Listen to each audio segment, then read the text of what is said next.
सभी महिला सशक्तिकरण का सम्मेलन मना रहे हैं। आप विचार करके देखो कि प्राचीन काल से लेके और आज तक, क्योंकि व्यक्ति जब विश्लेषण करता है तो ये करता है कि हम पहले क्या थे, आज क्या है और आगे क्या होंगे, हमने कितनी उन्नति करी, कितनी अवनति करी, ये अवलोकन करना चाहिए। और अगर नहीं करते तो कहीं ना कहीं ये दोष है। महिला सशक्तिकरण और ये सम्मेलन केवल और केवल हम मनाते हैं, अन्य कोई मत मजहब संप्रदाय वाले नहीं मनाते। हम उस परंपरा के लोग हैं। आप जब वेदों की चर्चा मैंने कल की तो आप ऋग्वेद से पूछो, ऋग्वेद का कोई मंत्र है? हम आज सशक्तिकरण की बात करते हैं, लेकिन वेदों ने उस समय कह दिया था अहम केतु अहम मूर्धा अहम उग्रा विवाचनी ममे तनु कृतुम पति सेहा नाया उपाचरेत। वैदिक नारी उद्घोष करती है कि मैं राष्ट्र की ध्वजा हूं। और आप सोचो, एक ध्वजा है तिरंगा, एक ध्वज है भगवा, जिसके लिए अनेकों लोग बिना अपना विचार किए प्राणों की आहुति दे देते हैं। ये महत्व होता है ध्वज का। तो नारी कहती है मैं राष्ट्र की ध्वजा हूं। और क्या कहती है? मम पुत्रा शत्रुहणो। ये वेद का उद्घोष है। मेरे पुत्र शत्रु का विनाश करने वाले हों। हमारे शास्त्रों में आप स्मरण रखिएगा, कहीं कायरता की बात नहीं है, कायर को नहीं पूजा जाता। मेरे पुत्र शत्रु का विनाश करने वाले हों। आगे कहा अथो में दुहिता विराट। पुत्री कैसी हो? मेरी पुत्री भी विशेष शक्तिशालिनी हो। मेरी पुत्री ऐसी हो जैसे मध्याह्न का सूर्य। कोई आंख उठाने का साहस कर पाता है क्या जी? नहीं कर पाता। तो मेरी पुत्री ऐसी होनी चाहिए जैसे मध्याह्न का सूर्य। हमारी परंपरा थी ये, हम जीते थे इसको। हम सनातनियों में सबसे ज्यादा पूज्य स्थान माना जाता है शंकराचार्य का। माना जाता है कि नहीं माना जाता है? जब आदि गुरु शंकराचार्य शास्त्रार्थ के लिए विराजमान है तो विचार किया गया कि शास्त्रार्थ हो रहा था तो किससे हो रहा था? मंडन मिश्र से। एक तरफ शंकराचार्य है और एक तरफ मंडन मिश्र है। तो उन्होंने विचार किया कि निर्णायक कौन बने। जो आज सशक्तिकरण कहते हैं ना, मैं बताती हूं वास्तविक सशक्तिकरण कहते किसे हैं। उन्होंने सोचा निर्णायक कौन बने। तो आपको पता है जब दो लोगों का शास्त्रार्थ होगा, निर्णायक वो बनेगा जो दोनों में योग्य हो, जो ज्यादा जानता हो। और ये हमारी परंपरा है। मंडन मिश्र की पत्नी भारती को शास्त्रार्थ का निर्णायक बनाया गया। आप विचार करो, क्या किसी मत मजहब संप्रदाय में नारी को इतने आदर का दर्जा दिया गया है? नहीं दिया गया।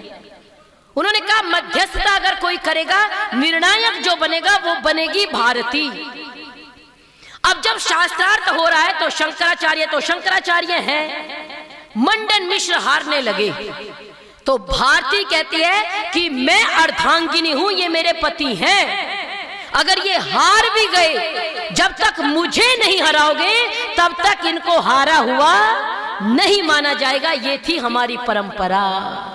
क्या कर नहीं सकती यदि शिक्षिता हो नारियां? क्या कर नहीं सकती? साक्षर नहीं कह रही हूं, अक्षर ज्ञान तो बहुत हो गया। क्या कर नहीं सकती यदि शिक्षिता हो नारियां? रण रंग सुधर्म रक्षा कर चुकी सुकुमारियां। बोलो नर से नारियां किस बात में है कम हुई? मध्यस्थ शास्त्रार्थ में वे भारती के सम हुई। मध्यस्थ शास्त्रार्थ में वे भारती के सम हुई। ये परंपरा थी हमारी। अब आप वेदों से आगे बढ़ेंगे तो उपनिषदों में आइए, क्योंकि कई बार लोग हम पे टिप्पणी करते हुए कह देते हैं कि आपके धर्म ग्रंथ महिलाओं का सम्मान नहीं करते और हम मौन रह जाते हैं।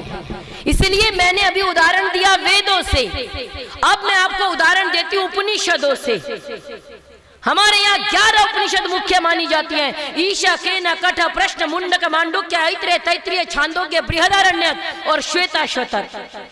उनमें चर्चा आती है कि राजा जनक की सभा लगी हुई है और वहां पे महर्षि याज्ञवल्क्य चर्चा कर रहे हैं और वहां पे खड़ी होके उनसे जो प्रश्न पूछती है उनका नाम गार्ग्य। हमारे यहाँ ये परंपरा थी। लेकिन याद रखिए, अतीत तो महान था, मेरे शब्दों पे ध्यान दीजिएगा। अतीत तो महान था, भविष्य भी महान है। सुधर जाए वह जो कि वर्तमान है, सुधर जाए वह जो कि वर्तमान है। हम थोड़ा आगे बढ़े तो हम 1857 में आते हैं। झांसी की रानी, हम सभी जब भी सुनते हैं छोटे छोटे बच्चों को उनकी कहानियां बताई जाती हैं जिससे कि वीर उत्पन्न हो। आप विचार करो कि महिला सशक्तिकरण क्यों, पुरुष सशक्तिकरण क्यों नहीं? आप ही को मातृशक्ति क्यों कहा जाता है? आपने कभी सुना पितृशक्ति? नहीं कहा जाता, मातृशक्ति कहा जाता है, क्योंकि आपके अंदर निर्माण का सामर्थ्य है। आप जैसा चाहें अपने बच्चे को वैसा बनाने का सामर्थ्य आपके अंदर है। माता मदालसा के जीवन की घटना है। वो एक राजा की पत्नी थी, लेकिन जब बच्चों को पालती थी तो उनको शिक्षा देती थी, शुद्धोसी बुद्धोसी निरंजनोसी संसार माया परिवर्जितोसी संसार स्वप्नम त्यज मोह निद्राम मदालसा एवं उवाच पुत्रम। ऐसा कहकर, ये शिक्षाएं देकर, जो कहता है ना माँ कैसे सिखाएगी, अपने गर्भ में बच्चे को ये शिक्षाएं दी और 4 पुत्र सन्यासी बना दिए। ये है माँ की महिमा, ये है माँ की ताकत, ये है महिला सशक्तिकरण। जब 4 पुत्र सन्यासी बना दिए तो पति ने कहा, देवी ये राज्य कौन चलाएगा? आप तो सबको सन्यासी बना दी, राज्य कैसे चलेगा? उन्होंने कहा चिंता मत करो, अब की बार जो पुत्र उत्पन्न होगा वो राज्य चलाएगा। जो 5वां पुत्र उत्पन्न हुआ उसने राज्य चलाया। ये माता की ताकत है। घर चलाने से लेके, परिवार चलाने से लेके, समाज चलाने से लेके और राष्ट्र चलाने का सामर्थ्य आपके अंदर है, लेकिन उसके लिए आपको जागरूक होना पड़ेगा। महर्षि दयानंद सरस्वती सत्यार्थ प्रकाश में लिखते हैं कि मातृमान, पितृमान, आचार्यवान पुरुषो वेद।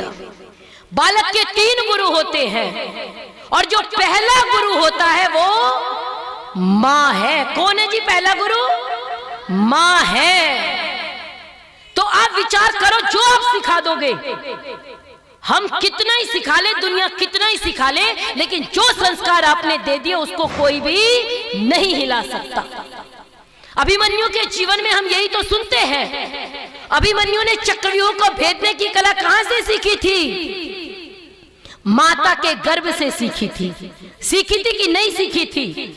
ये ताकत थी आपकी। लेकिन आज अंधविश्वास पाखंड में हम खुद इतना चले गए कि अपने बच्चों को हम क्या सिखाएंगे। हम खुद अंधविश्वासी हो गए। हमको स्वयं को ज्ञान की आवश्यकता है। हमको खुद ही समझ में नहीं आ रहा कि हम किस दिशा में चले। आप विचार कीजिए, भोजन करना, बच्चे पालना, ये कार्य तो पशु भी कर रहा है। करता है कि नहीं करता है? मनुष्य में क्या विशेष है? मैं अक्सर कहती हूं, चंद मांस के लोथड़े तो दुनिया को हर महिला देती है। हो सके तो संसार को कुछ विशेष देके जाना। ये विचार करने की आवश्यकता है। मनुष्य और पशु में क्या अंतर है? आहार निद्रा भय मैथुनम च सामान्य में तत् पशुवीर नराणाम धर्मो ही तेषाम अधिको विशेषः धर्मेण हीन पशुभिः समानः। क्या अंतर है हम में और पशुओं में? भोजन करना हम समान रूप से करते हैं। पशु भी भोजन करता है और मनुष्य भी भोजन करता है। निद्रा, पशु भी सोता है और मनुष्य भी सोता है। मैथुन सृष्टि उत्पत्ति पशु भी करता है और मनुष्य भी करता है। तो हम में और पशुओं में अंतर क्या है? तो शास्त्रकार बड़ी सुंदर पंक्ति कहते हैं, धर्मो ही तेषाम् अधिको विशेषः। अगर मनुष्य में कुछ विशेष है तो वो विशेषता है धर्म की।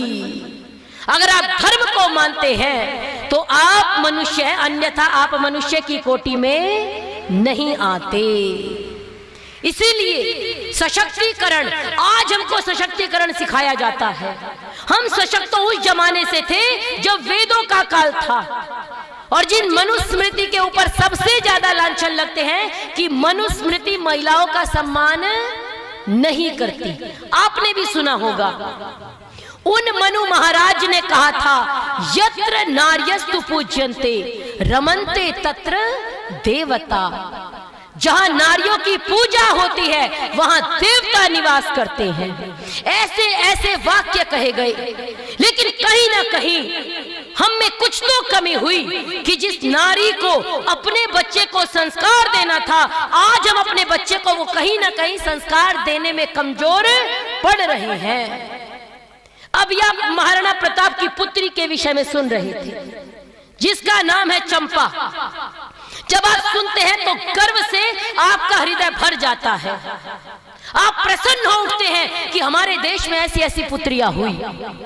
लेकिन क्या आज के समय में वही चल रहा है जो पहले था? मैंने कहा था ना, सुधर जाए वह जो कि वर्तमान है। मैंने कल भी चर्चा की, आज हमारी बेटियां, आज हमारे पुत्र हमारे कितने कंट्रोल में है ये आप भी जानते हैं और हम भी जानते हैं। आप जाकर के YouTube पे सर्च कीजिए और नागलोई की घटना को जब आप सुनेंगे आप सिहर जाएंगे कि ये देश में चल क्या रहा है, बचेंगे कैसे।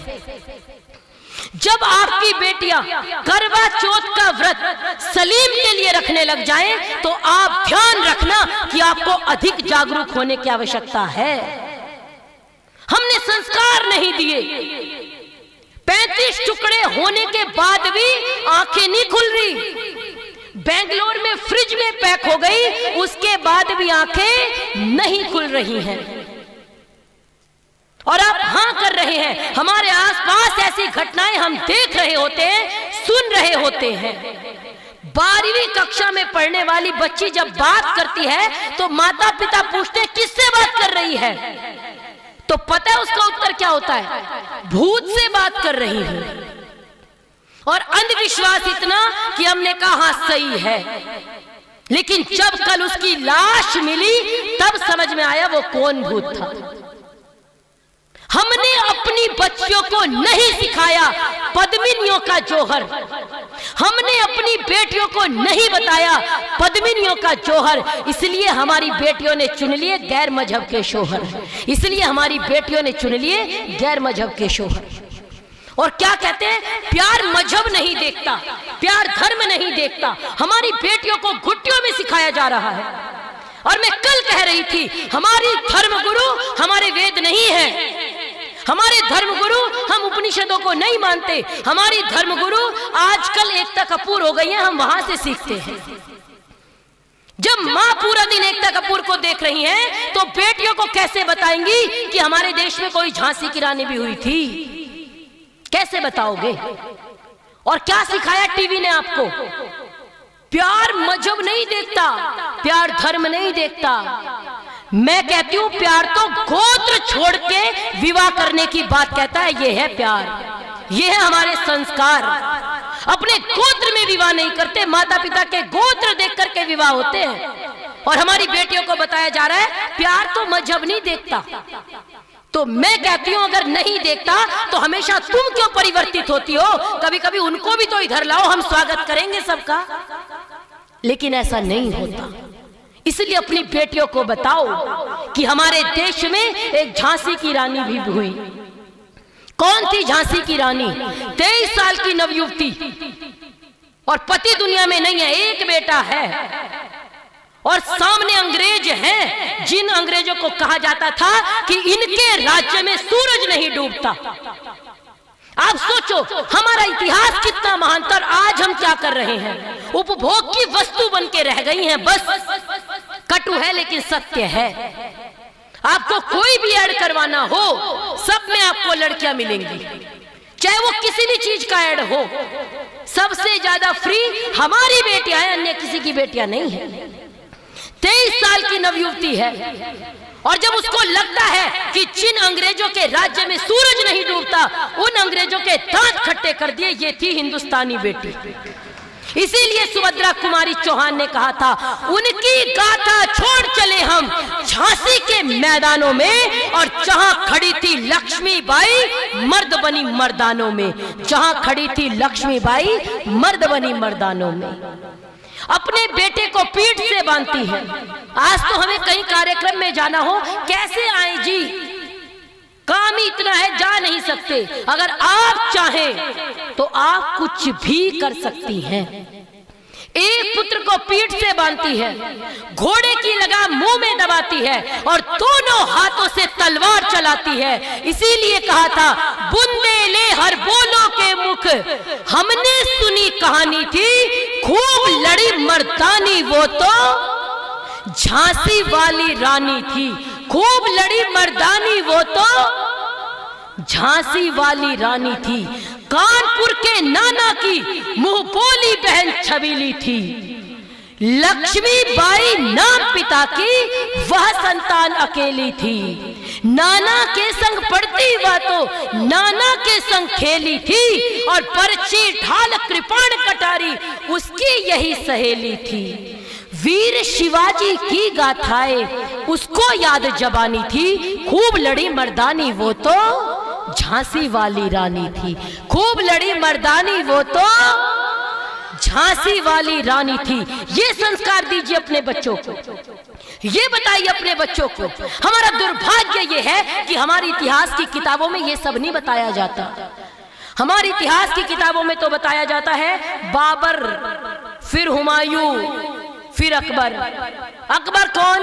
अंगूठा टेक, यही तो था। और बिल्कुल आप इतिहास पढ़ के देखो, एक भी वाक्य गलत नहीं, अंगूठा टेक था। पढ़ना नहीं आता था, लेकिन उनका इतिहास हम पढ़ रहे हैं। इसी को बोलते हैं मानसिक परतंत्रता, मानसिक गुलामी। कैसे बचाएंगे अपने बच्चों को? क्या बताएंगे उनको? हमारे खून को पानी कर दिया गया। देश की स्वतंत्रता में अनेक वीरों ने अपने प्राणों की आहुति दी, और हमको क्या बताया गया? दे दी हमें आजादी बिना खड़ग बिना ढाल। फिर भगत सिंह कहां गए? कहां गए? दे दी हमें आजादी बिना खड़ग बिना ढाल। बिना खड़ग बिना ढाल की आजादी आई? 23 साल के नौजवान फांसी का फंदा चूम गए हंसते हुए, और अंग्रेजी सरकार को लगा कि तुम्हारी चूल्हे हिला देंगे ये भारत के नौजवान, इसलिए देश छोड़ के भागे थे। ऐसे नहीं चले गए। आप ना समझो, इस देश को स्वाधीनता यूं ही मिली है। आप याद रखिए, जिस चीज के लिए संघर्ष नहीं किया जाता उसका हम सम्मान नहीं करते। आजादी के लिए हमने संघर्ष नहीं किया, तो हमको इसलिए उसकी वैल्यू नहीं पता, इसलिए उसका सम्मान नहीं करते। याद रखिए, आप ना समझो, इस देश को स्वाधीनता यूं ही मिली है। हर कली इस बाग की खून पीकर खिली है। मस्त सौरभ रूप था, ये रूप बहारों को मिला है। ये शहीदों के उबलते खून का ही सिलसिला है। ये शहीदों के उबलते खून का ही सिलसिला है। ऐसे आजादी आई।